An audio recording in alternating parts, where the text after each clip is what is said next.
नमस्कार दोस्तों। तो अंततः कांग्रेस पार्टी को सहयोगी दलों के सामने घुटने टेकने पड़ गए। अंततः राहुल गांधी को इंडी गठबंधन की दूसरी पार्टियों के पीछे खड़ा होना पड़ गया।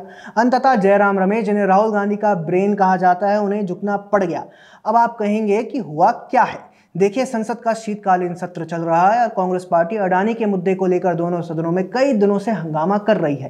कांग्रेस का कहना है कि अडानी पर चर्चा हो। अडानी इसीलिए क्योंकि वामपंथी और इकोसिस्टम के कंट्रोलर जयराम रमेश ऐसा चाहते थे, और जो रमेश चाहते हैं वही राहुल गांधी बोलते हैं। तो राहुल गांधी भी अडानी पर अड़े थे। अडानी पर चर्चा के नाम पर कांग्रेस ने कई दिन संसद में रुई धुनी, कई दिन तक चीखना चिल्लाना मचाया, कई दिन संसद ठप करवाई।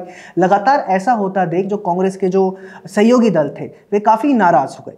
ममता बनर्जी की टीएमसी और शरद पवार की पार्टी जैसे कई दलों ने कहा कि अडानी छोड़िए, दूसरे मुद्दों पर बात कीजिए।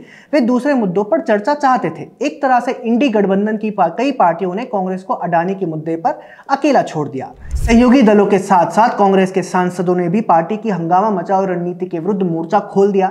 सियासी गलियारों में चर्चा है कि कुछ कांग्रेसी सांसद भी जयराम रमेश पर जमकर बरसे।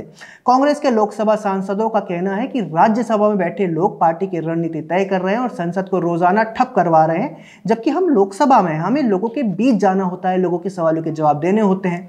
अब इन सांसदों का इशारा सोनिया गांधी की ओर था या जयराम रमेश की ओर, इस पर अनुमान लगाते रहेंगे। कांग्रेस सांसदों और इंडी गठबंधन की दूसरी पार्टियों के विरोध के बाद कांग्रेस बैकफुट पर चली गई।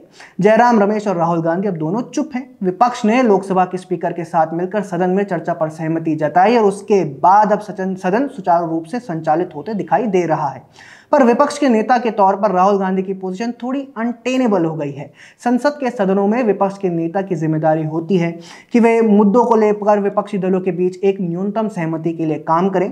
पर इस वाक्य के बाद ऐसा लग रहा है जैसे जो सहयोगी विपक्षी दल है वे अब राहुल गांधी के पीछे नहीं बल्कि उनके आगे खड़े हैं। दूसरा सवाल यह है कि राहुल गांधी और उनके वर्तमान राजनीतिक गुरु जयराम रमेश की अडानी को लेकर जो राजनीतिक जिद है उसके लिए भविष्य में कितनी जमीन बचेगी। यह प्रश्न इसीलिए महत्वपूर्ण हो जाता है क्योंकि विपक्षी दलों द्वारा शासित राज्यों में से लगभग सभी अपने अपने राज्यों में निवेश के लिए अडानी का मुंह ताकते दिखाई देते हैं। इस आधार पर एक बात कही जा सकती है कि कांग्रेस पार्टी में विरोध की आवाजें धीरे धीरे बढ़ती जा रही हैं।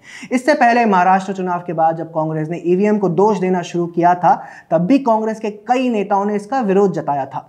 पी चिदंबरम जैसे कांग्रेस के बड़े नेताओं ने खुलेआम कहा था कि उन्हें ईवीएम को लेकर कोई बुरा अनुभव नहीं है। तो वहीं कई कांग्रेसी नेताओं ने ऑफ द रिकॉर्ड बताया कि राहुल गांधी पर हार का दोष ना दिया जाए, इसलिए ईवीएम को दोष दिया जा रहा है।